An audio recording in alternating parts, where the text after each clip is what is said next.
Good afternoon. My name is John Strope. I'd like to welcome you to the Nebraska State Historical Society's Brown Bag History Lecture Series. Lectures are held monthly on the third Thursday. Today we are in room 303 on the third floor of the City County Building at 555 South 10th Street in Lincoln. A detailed schedule for this series, as well as information about all of the Society's programs and services, can be found on the Society's website at www.nebraskahistory.org. If you are not already a member, I encourage you to join. Benefits of membership include subscriptions to the Nebraska History Magazine. That's this publication. And the Historical Society's newsletter. Secondly, you get the use of a microfilm reader printer in the Society's reference room to make free copies from microfilm. Third, you get free admission to the Society's historic sites. There are 7 of those. And there is a brochure here on the table there that shows you the location and names all of the sites, so help yourself to that. You get discounts in the Society's landmark stores at the State Capitol, at Chimney Rock, and at the State Museum when it's open.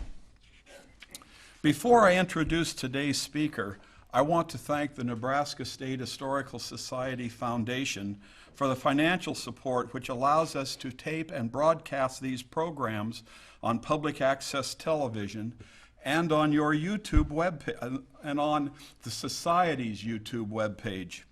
To find that page, just type Nebraska State Historical Society on YouTube into your web browser, and I think you'll find 80 or more programs.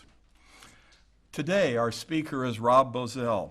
Rob is Associate Director in charge of the Society's Archaeology program. He does most of his work with the Nebraska Department of Roads. He has a master's degree in anthropology from NU and has been doing archaeology for over 30 years, with most of that with the Society. His topic is Nebraska's oddest archaeological discoveries and artifacts. Please join me in welcoming Rob Bozell.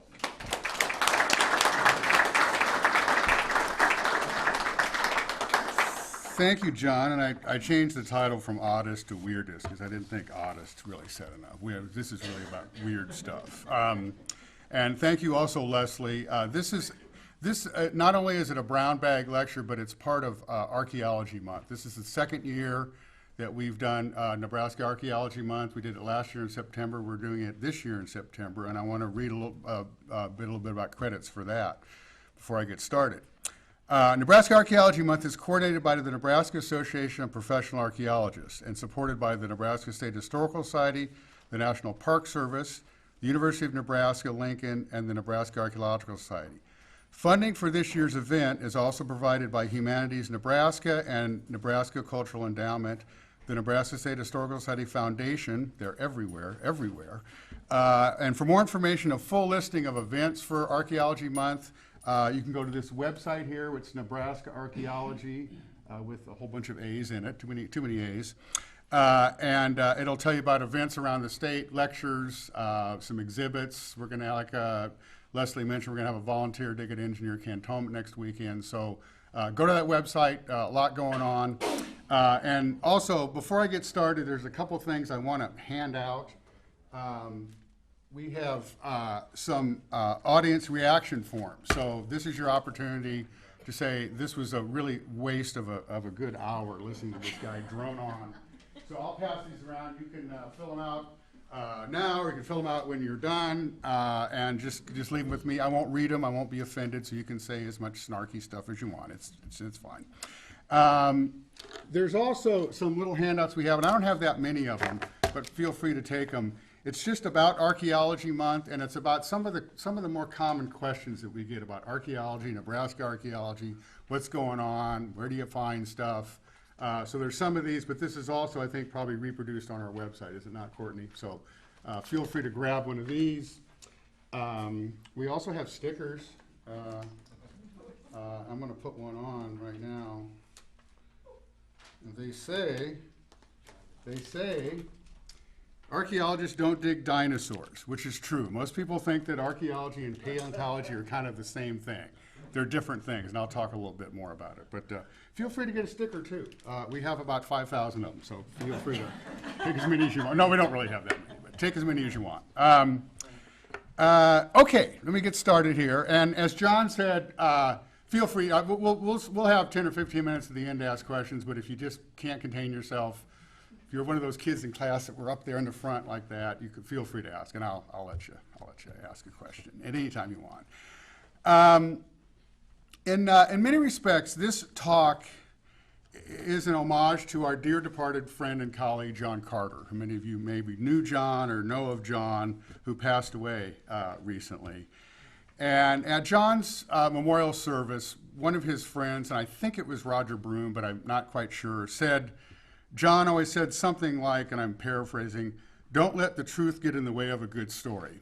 And we archaeologists always say, don't let BS stories get in the way of the truth. And John used to always tease us about that. We'd argue about folklore and science and archaeology. And Carter, among other people, kind of always over the years said, you know, you ought to give a talk about all the kind of crazy stuff that you guys hear. It's the crazy artifacts that people bring in and the stories you hear about Indians and what the past was like, that stuff that isn't true, or at least this has some issues with credibility. So, so this is kind of, it's for Carter, and it's something that I wish that I had done before he passed away.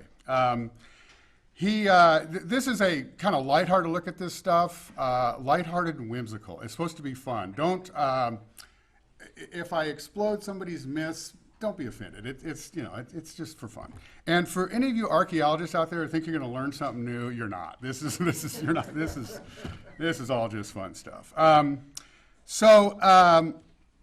me get started. I'm going to talk about both things that are real and things that we think are probably not real, but that we hear a lot.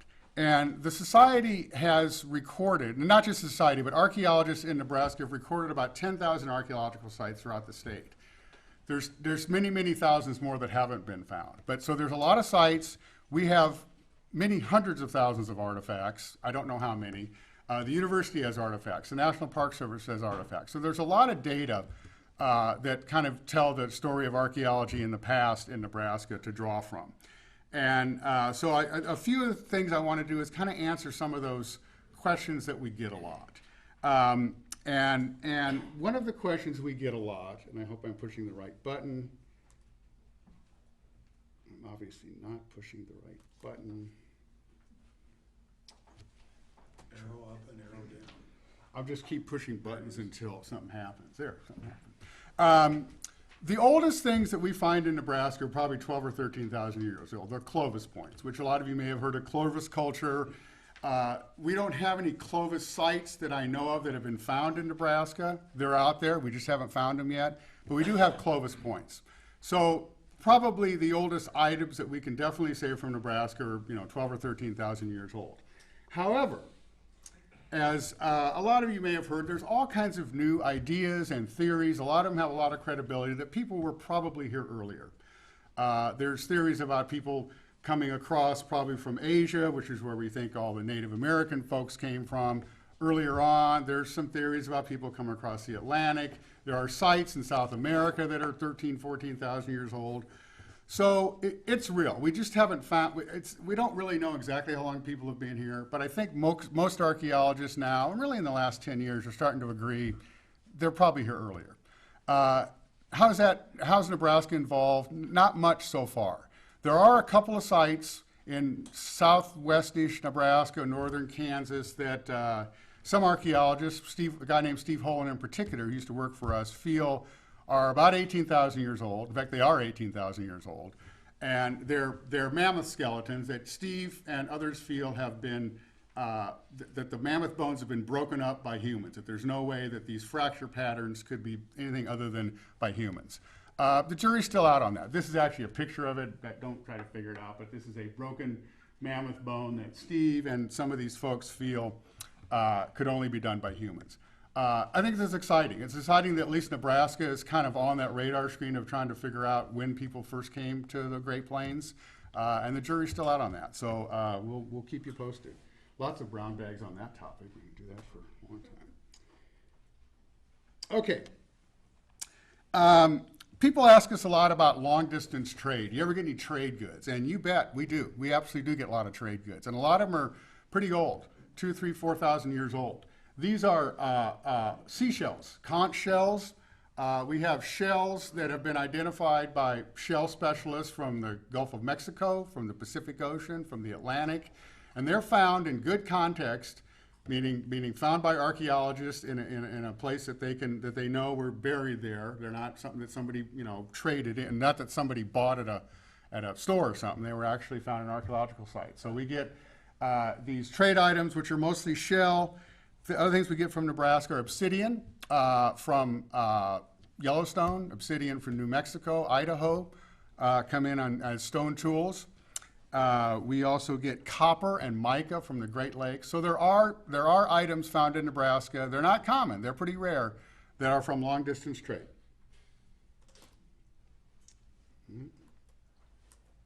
Okay. Rock art. You see a lot of rock art in the West. We don't have much rock art, but we do have some. And people ask, do you ever get rock art in Nebraska? And the answer is absolutely we do. There's a couple of places along the Missouri River where there's rock art panels. This is down near the mouth of the Nemaha.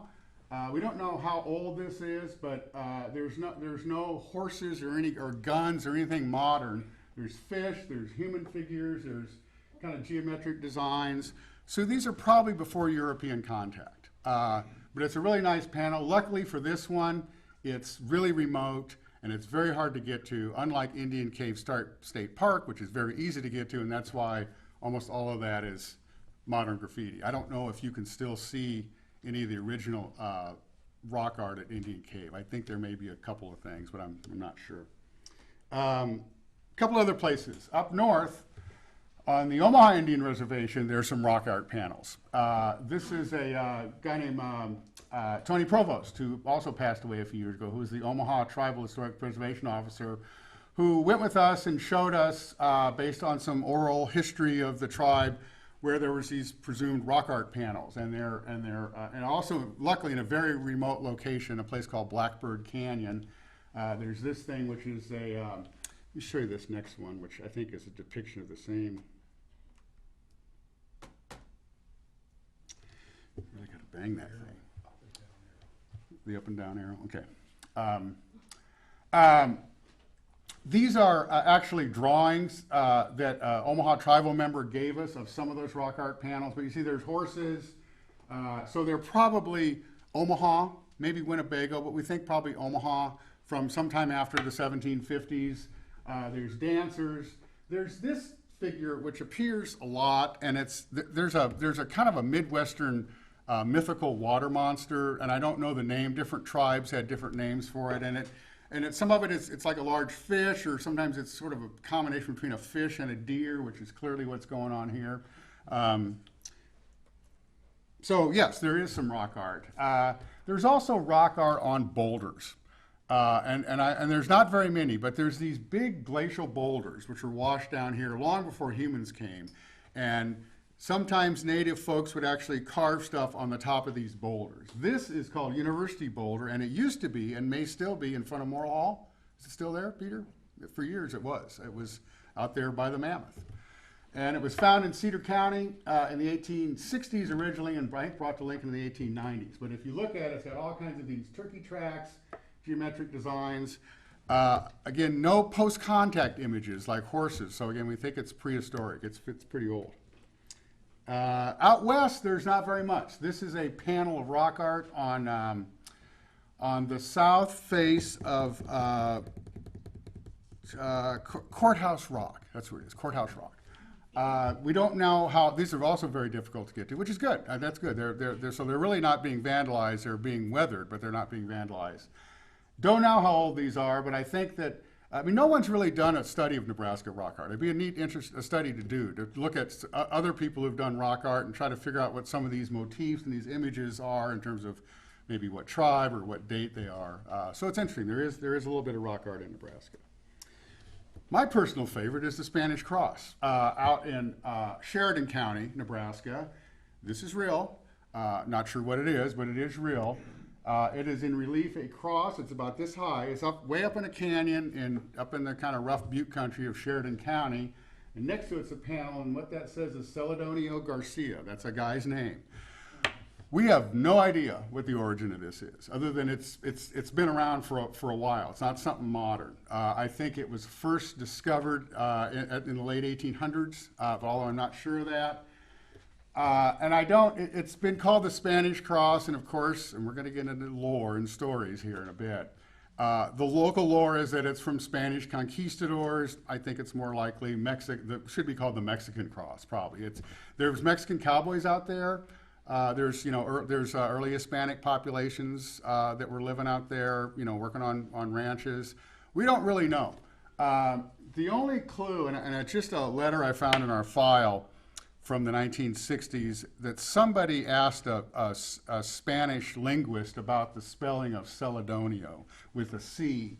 And that's more of a modern spelling. There is some spellings spelled with an S, which are more Spanish and more Old World. So it does make us think it's New Mexican or Mexican. But interesting nevertheless. And I've never been there, and but I understand also it's a very remote, privately owned location. So.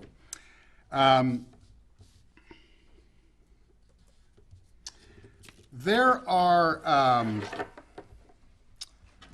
variety of these human effigy heads made out of clay, made out of stone, and these are real examples from real archaeological sites in Nebraska. And they're kind of neat. This is one that was found in Nemaha County, right, Nolan? Duck Creek. These two are even sort of more interesting, because they look like they're exotic. These are both pipes. This one wasn't a pipe, was it? Okay. These are pipes, and this guy in particular is kind of interesting. He's got lines running down here like tears. And there's a thing called a weeping eye motif, which you see in southeastern Mississippian kind of mound builder cultures. So that could be a trade item from the Midwest or the Southeast. Same thing with this thing. This guy is actually, if you see, he's got this funny thing on his head. It looks to be like these sort of helmets that there was a court game or a ball game that probably originated in Mexico, but it's in the Southwest, it's in the Southeast, and he's a ball player. These are all in probably around 800 to 900 years old. And they are all from archaeological sites confirmed from Nebraska. And probably either trade item or at least evidence of kind of long distance trade. Now, we also get these things. These are all allegedly found in the Nebraska Sandhills.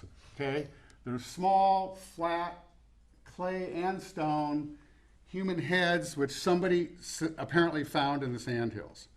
This is another one from up by Pender that somebody said they found. We don't think that these are from Nebraska. And we actually did a little digging around, and here's some which look remarkably like these. These are all from the Valley of Mexico, from Teotihuacan. And we think that what happens is they're probably tourism items. They're probably somebody bought them, somebody traded them, somehow they got up into Nebraska. And the people that say that, well, they were found in the Sandhills, they're not lying. I think that there's just, because folklore and stories are passed down, that the story has now become that somebody found these in the Sandhills. But I don't think they did. There's no evidence of any direct trade network between Mexico City and Valentine, as far as I know. But, you never know. A couple other objects that are kind of neat are these human effigies. Kind of hard for you to see here. This is carved on a bison bone paddle, but there's a human figure here. He's got kind of a triangular head, and that's from a Pawnee site, probably 300 or 400 years old. Here's another one, And this is also real. This was actually carved on the inside of a bison skull. And it was very difficult to see. In fact, I think the person, this was in the early 70s, it was kind of brushing it off, saw at an angle, there were some scratches on it. It just looked like kind of random scratches, and they had the presence of mind to put a piece of tracing paper down and traced it, and up pops this guy. Looks like an alien, probably not an alien, but we'll get back to aliens. We're going to talk about aliens here in a bit. Trust me, we're going to get back to aliens. Very neat. I don't know, what it'd be. I don't know if we've ever shown those two depictions to Pawnee people, but we probably should. I'd like to see what they think about them and see if they have any explanation about who these people are depicting and what the ear ornaments and the head ornaments are all about, and particularly the triangular one previous. I've seen dances, and I don't remember where they wear these kind of triangular masks in other places. So this is an anomalous object. It's a stone pot, weighs about 30 pounds, also found in the Sandhills. There's something going on in Cherry County. I don't know what, but there's something in the water out there. This pot is about that big. These do occur in Wyoming. They're made out of a rock called steatite, and they're flat bottom, kind of like a flower pot. It allegedly, again, we don't have good records, was found in Cherry County. We don't really know whether it was found archaeologically or not. It would sure be interesting if it was. It'd be really neat. It's the only one ever known from Nebraska, stone pot. All the rest of them are clay.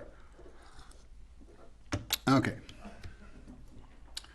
Banner stones are an object that are somewhat common. I don't know if I'd say common, but in the Ohio River Valley, Tennessee River Valley, Mid-South, Southeast, and I think there's 4 from Nebraska that have been found in good archaeological context. That's one of them. This is one of the ones from the Tennessee Valley. They're butterfly-shaped, very, very, very highly polished.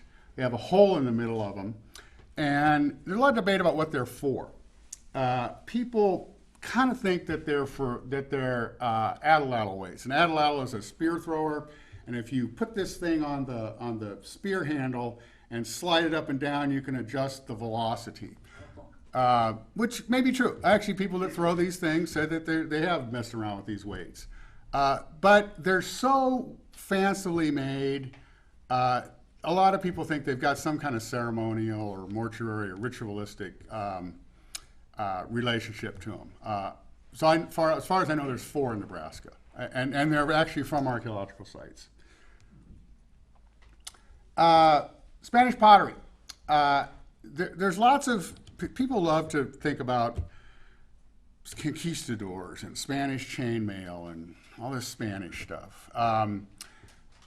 In terms of colonial period artifacts, I think there's only a couple, and these are 2 sherds that are from Spanish crockery that were found in a site by Bellevue in the dates of the 1720s, in Odo, probably in Odo, little village.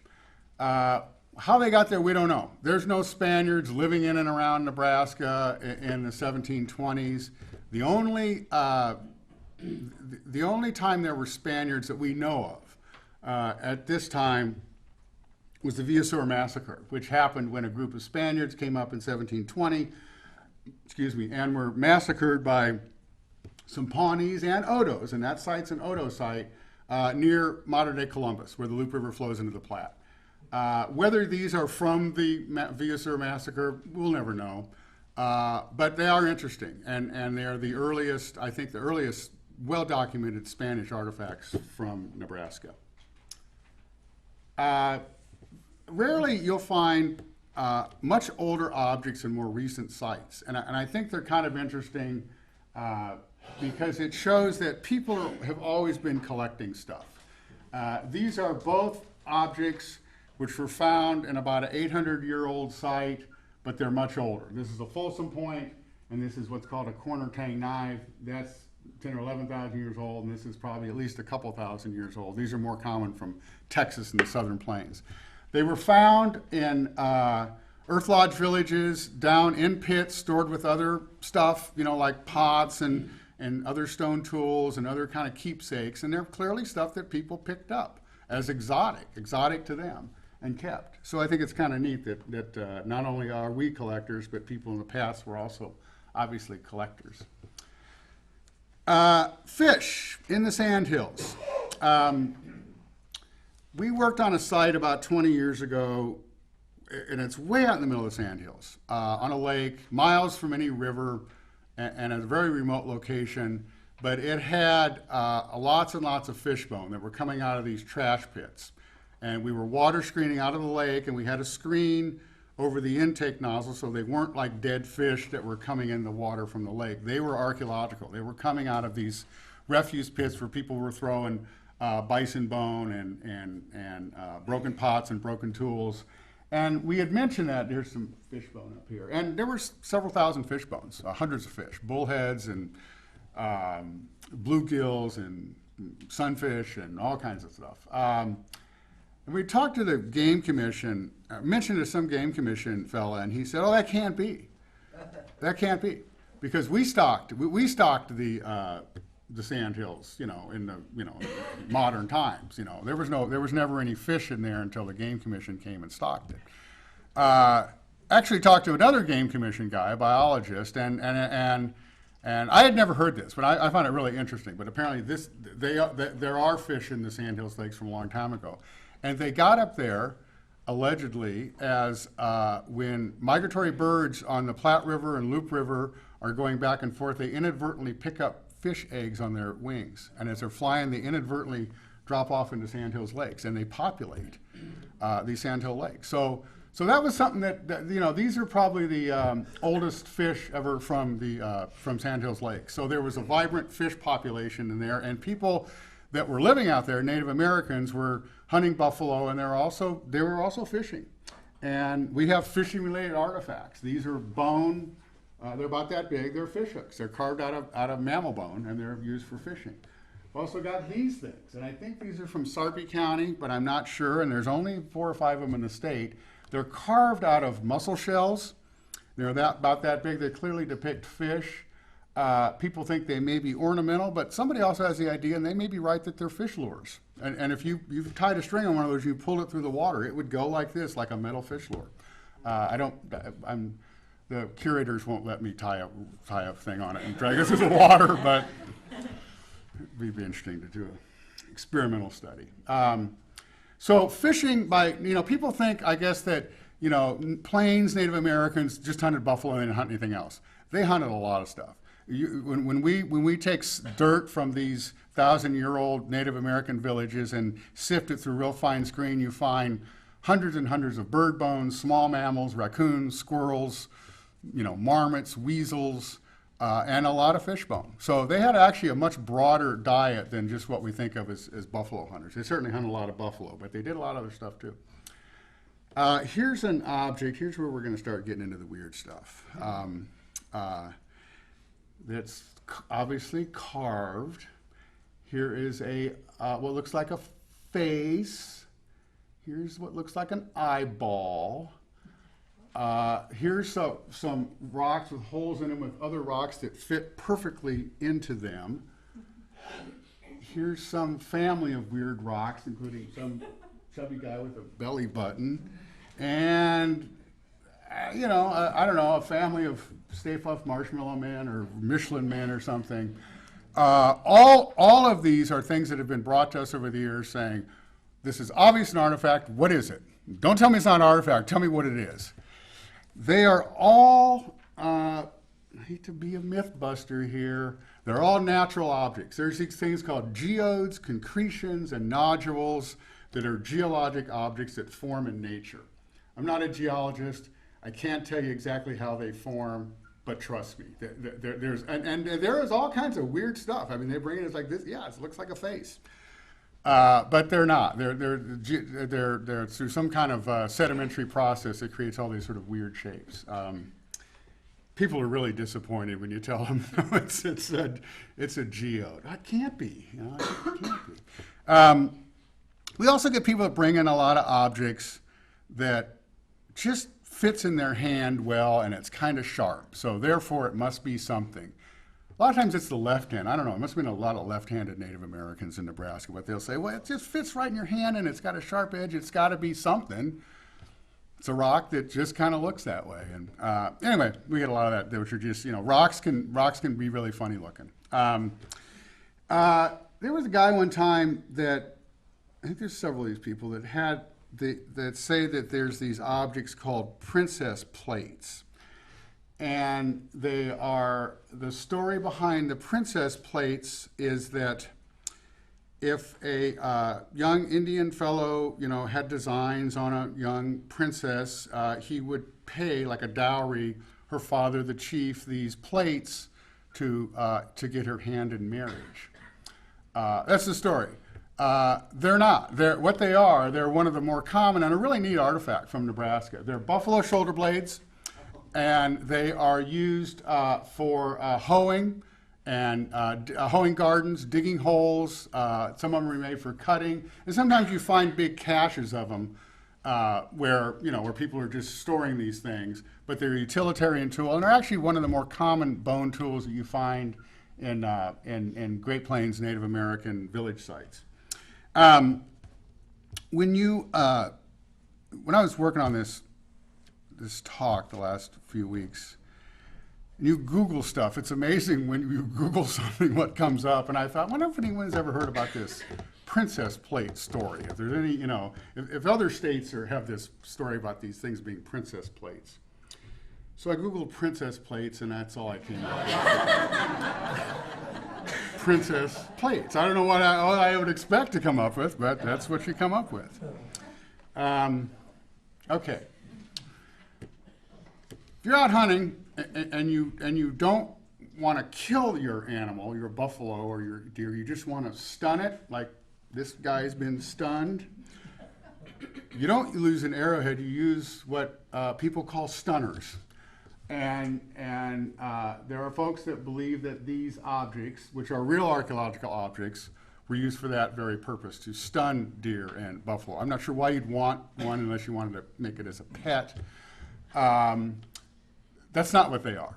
What they are is they're scrapers. They're hide scrapers, and they're for hide working, for scraping like the grease and the hair, and preparing hides to make it into tents or clothing or whatever. These happen to be varieties. They're actually pretty old. These are 5,000 or 6,000 years old.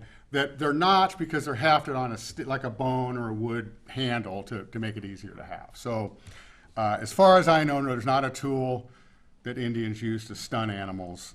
They just killed them. Speaking of stunned, bird points. That's another one we get a lot. And there may be something to this, but people have this idea that little tiny points are for killing birds. I'm not so sure. A lot of what is going on is that through the last 12,000 years, the technology changed from spears to darts to lances to the bow and arrow. And the bow and arrow, which seems to show up about 2,000 years ago, is kind of constantly being perfected. And if anybody is a bow hunter, you'll know that actually a very small, thin, sharp point can bring down deer and buffalo and all kinds of stuff. So these small points being used for birds is probably a myth.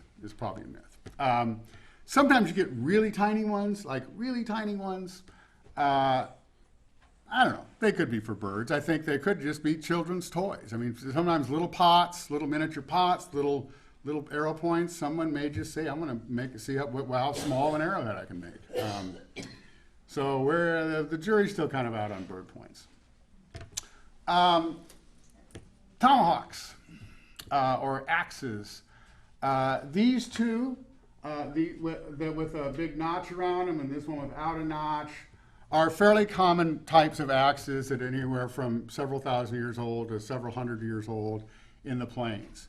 But what we see a lot of are these things that people bring in, which I don't think are archaeological. I think that a lot of them were made in the 20s or for the tourist trade.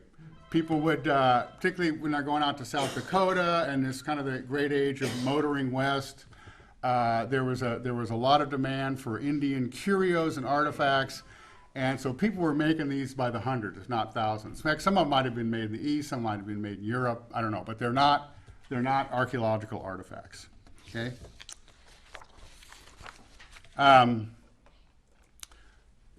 People have asked us, you ever find any gold? If I found a lot of gold, I wouldn't be standing up here right now. We haven't found, as far as I know, we've only found 1 or 2 gold objects. And this is, I didn't find it, but Gail Carlson, who used to work for us, found this. This is a gold eagle, and it's a cockade holder. A cockade is a thing that goes on, and this is actually early 1800s military uniforms. These kind of ribbony things or these straps are held on with these things. So we have, as far as I know, that's the only gold object. I don't know, Peter, have you ever heard of other gold in Nebraska? You never found? You wouldn't tell me. Would you tell me if you did? Okay. So not much gold. Archaeologists don't get into this business for finding gold. I want to talk about some of the kind of places that we've found that are sort of interesting.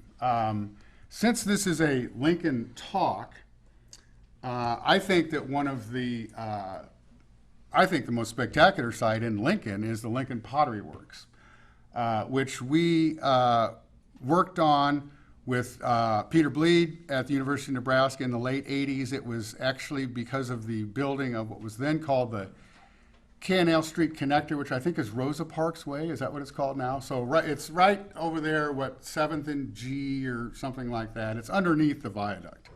1st and G, okay. This was a really neat site. It was an 1880s, 1890s pottery factory, which we didn't know much about. It showed up on insurance maps. There really wasn't a very good written record about it. And it was very well preserved. When archaeologists started talking to people in the neighborhood, it was just a neighborhood of 1920s and 30s houses, started asking, do you ever find any stuff in your backyard? People would say, I can't put a shovel in the ground. There's something hard underneath there. And it was extremely well preserved. This is one of 3 or 4 kilns, Peter, I think, that were found. Brick constructed, but kilns for firing pottery. Hundreds and hundreds of thousands of pots. This is just a trench that was out in back of one of the buildings that they were throwing away broken pots. There was actually a drainage ditch made of crockery. There's a book out on it in the journal Central Plains Archaeology, and I think there may be copies left. I don't know. It's one of the really neater archaeological sites in and around Lincoln, and it's right underneath Rosa Parks Way. Okay. We work on a lot of what are called earth lodges. And a lot of you know what earth lodges is. Native folks, particularly the Pawnee and the Omaha and Odo and their ancestors built, they didn't live in teepees, they built these earth lodges, okay? And they were either, they were wood framed and they were covered with, clay or, kind of a, what's that called? Like wattle and daub or earth. There was lots of different construction. It evolved over the years. But they have these long entryways. Some of them are really quite long, some are shorter. And we don't really exactly know why they had long entryways. There's some different thoughts about it. But there's some really kind of weird entryway patterns that we found over the years. And here's a picture of the ones I could remember, which are just kind of weird. I don't know what they're about. Here's a double entryway on 2 sides. Here's a corner entryway. These are all in eastern Nebraska, although this is out, I think, west. It's from Sarpy County. 2 houses that are joined by a passageway. And this one, which is like a double wide trailer, it's like 2 houses instead of a square house. It's got 2 hearths, it's got 2 of everything, and a single entryway. So those are really kind of neat. They're rare. They're rare. Circles, mounds, depressions. There's all kinds of stuff out there on the landscape. Some of it's archaeological, and some of it's not. And it's interesting to kind of figure out what is and what isn't. And we always encourage people, we don't want to ever discourage people to bring in the stuff that they find or the places they find to see if they are archaeological. When you build these earth lodges, a lot of times the architects and the builders would dig them in, anywhere from a few inches to a few feet deep, maybe a couple feet, like a foundation. And then over years, they're abandoned and they collapse and they fall and they leave this depression. And if they're not cultivated, they're still there. This is one in Sarpy County that's still there. Fontenelle Forest has a whole bunch of them where you can still see them. And this is actually, I wish I could say this was in Nebraska, but there could be North Dakota archaeologists out there, so I better be honest and say it's up at the Knife River. This is a Hadassah village. Same thing, this is a whole bunch of them. This is taken from the air, obviously, these rings. And this is actually, these are, because they had so much earth on them, when the earth kind of collapses around them, they're almost like a donut, a depression with a ring around them. These are all archaeological. They mark earth lodges. And there are thousands of earth lodges in Nebraska, left with still rings and depressions, hundreds maybe, I don't know, dozens certainly, but they are definitely archaeological features. You can get depressions and mounds for all kinds of reasons. You know, stream meandering can leave a depression, big giant tree falls that can leave a depression, you know, looks like a small lodge or a small thing. Agricultural terraces leave all kinds of funny stuff. So there's all kinds of things that kind of look like they could be archaeological, but they're not. And sometimes, you know, you don't really know until you investigate them. Rings out west, what we have referred to as TIPI rings, and that actually may be what they are. There's not very many in Nebraska, but there are some in Kimball County, Sioux County, Cheyenne County out there in the west. They're anywhere from a few feet to 20 feet in diameter, and they're literally circles of stones. And the thought is that they were probably before contact, before they had iron tent pegs, that they would just use these to anchor the tents down, teepees down, okay? There's buffalo wallows, which are natural features. There's a buffalo who's been hit by a stunner right there. There's these things, fairy rings, which are actually a fungus that grows in a ring. It's a natural thing, and they really do look like some kind of rings. Bomb shelters, Cold War archaeology. This is up in Elkhorn. I don't know if you guys know this story, but the Roberts Dairy people, actually, in addition to building a big dairy company, Mr. Roberts was very afraid of the Soviets, and he built 3 bomb shelters, one for his family, which we found on a highway widening project, and he built one for the cows and one for the employees. And actually, the one with the cows, I think it still had, you know, milking equipment and all kinds of stuff. And I think it's still out there in Elkhorn. The Steamboat Bertrand, and a lot of you know about the Steamboat Bertrand. I'm not going to go on a lot about it. It is a boat that went down in 1865, probably containing about the best collection of Civil War era material culture in the country. It is actually at DeSoto National Wildlife Refuge. The only thing I want to talk about with that is that people think it's in Iowa. It's not in Iowa, it's in Nebraska. The visitor center's in Iowa. This is the Missouri River now. This is the 1857 meander of the Missouri, which is when the boundaries formed, and there's the boat. So the boat's in Nebraska. We're not going to let the Iowa archaeologists take it. It's ours. It's in Nebraska, and so don't ever let anybody tell you differently. Okay. I'm going to wrap up here with some of the stories that we hear. And I want to talk a little bit about these stories. Giants. There's giants. Clad in chainmail, maybe Native American, maybe Europeans, but there's these stories, and they all kind of come. There's something in the water up in northeast Nebraska too, about, you know, these skeletons found clad in chainmail, and they were giants. And there's newspaper articles. It all comes out of the 20s. I don't know what it's based on, but there's this sort of subculture out there believe that there's this race of giants. And I'm going to read something from a book that was actually published a couple years ago. This is actually a review of the book that's really supporting this theory of giants. And this guy who wrote this book it has a conspiracy theory about this. And I'm going to read from the review of the book, just a couple of sentences. The central premise of this argument is that the Smithsonian Institution and its sister organizations like the Historical Society have levied a vast conspiracy to suppress the real pre-Columbian history of Americas. And it accuses archaeologists of systematically destroying pre-Columbian sites towards some, this is my favorite, unspecified nefarious intent. So I don't know what it's about, but there was an article in I think the Omaha paper, some other Northeast Nebraska papers about some archaeologist, a guy named Professor Snow, who we've never been able to find at Columbia or Harvard in the 20s, who found these chainmail-clad giant Indians. Not true. When we were doing our compliance for NAGPRA and returning skeleton remains to tribes and doing kind of a descriptive study of this, they were all of normal size. Okay, there's no giant Indians in Nebraska or any place else that we have found. There is chainmail in Nebraska, and our friend back there, Dr. Peter Bleed, just published an article on it. This was, I think, kind of storied as maybe being Spanish colonial stuff, but it's not. It's certainly 19th century, but it's not. It was not on a Spanish skeleton and not on a Spanish shoulder. Is that correct, Peter? We don't. Now he's going like this. So I don't know. People buried on their horses is another story we get a lot. Mostly Native Americans, but anybody could be buried on their horse.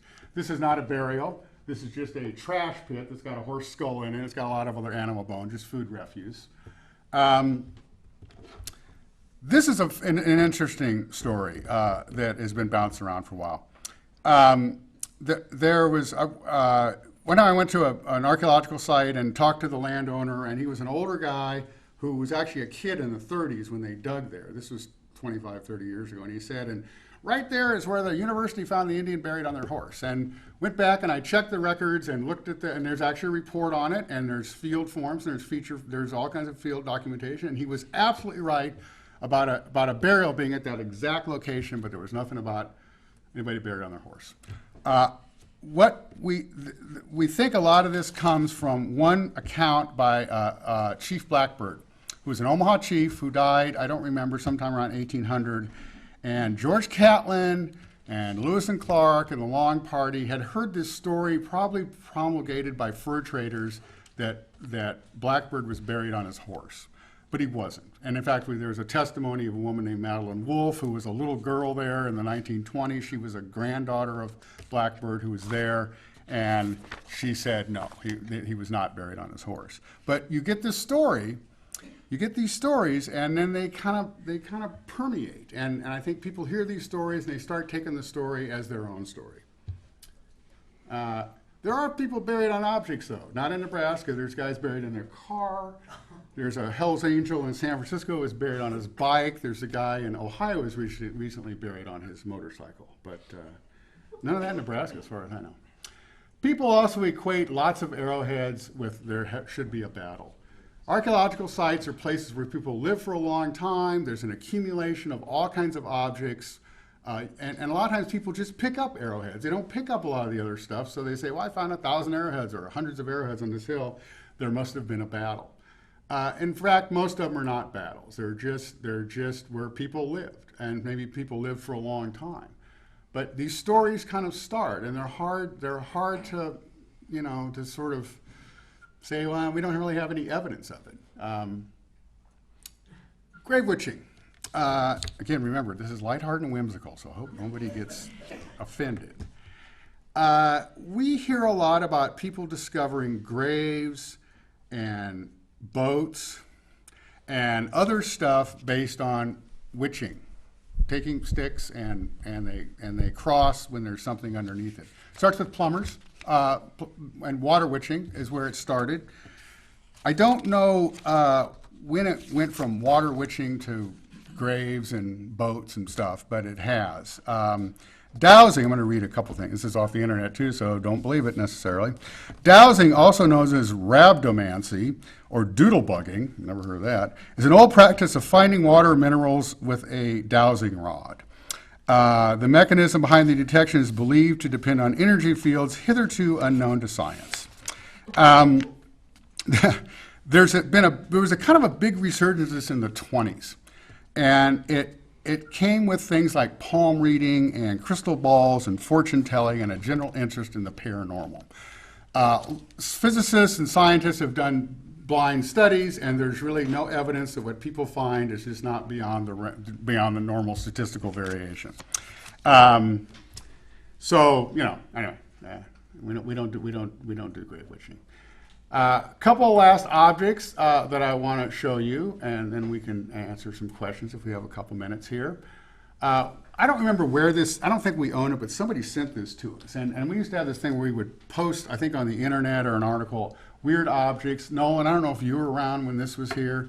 It's wooden and it's about this big. And am I correct? It was, somebody did identify it was used for Castor oil. for castor oil by fur traders. Yeah. For beaver. Right. Beaver Right. sand. Right. When I was going through, Gail Carlson retired a couple of years, and I inherited all of Gail's stuff. And he had this picture. And I wish he was here today because I have no idea what it was or where it's from, but it's really interesting. It's allegedly from Nebraska. It's a giant. It's a giant. He also had this picture of an object that I have no idea what it is. It's very heavy metal. Anyway, in kind of conclusion, and we'll have time for maybe a couple of quick questions. We don't want to discourage anybody. If you got stuff, bring it in. Bring in your objects. Bring in the place where you think you're finding archaeological sites, because sometimes the only way to tell whether it's something real or not is by investigating it. And that's how we learn about new things. This was an email we got the other day. This may kind of, maybe be a little bit beyond the pale. This came to us. I came across this set of alien wood carvings that appear to be from the Arcturian race of alien species. They were bought from an estate sale from a country home in east central Nebraska. Any information on its origin or names of archaeologists, there's a few of you out there, that may be able to help would be great. So if anybody knows about this, I'll forward this email to them on these aliens. Wooden mass, though, this actually is something within the news. This may be from Siberia, 11,000 years old or something, I think. So there are real things. I guess that's about it. Does anybody have any questions on any of this stuff or any weird objects that you'd like to show us? Or yes, sir. Oh, okay. Go ahead. Oh, I'm sorry. No. Go ahead. Is it me? There were multiple human heads in one of your slides. Were they life-size? And The carvings on the rock. Yeah, and is that the way people looked back then? Well, those are the ones from the south face of Courthouse Rock. They were about life size. They were actually pretty high up, and I couldn't get to them, but I took pictures from down below. We don't know. They seem to be just kind of a depiction of, of what people look like. His question was, were those life size, and is that what people look like? Don't know. They were just kind of general human figures. Yeah.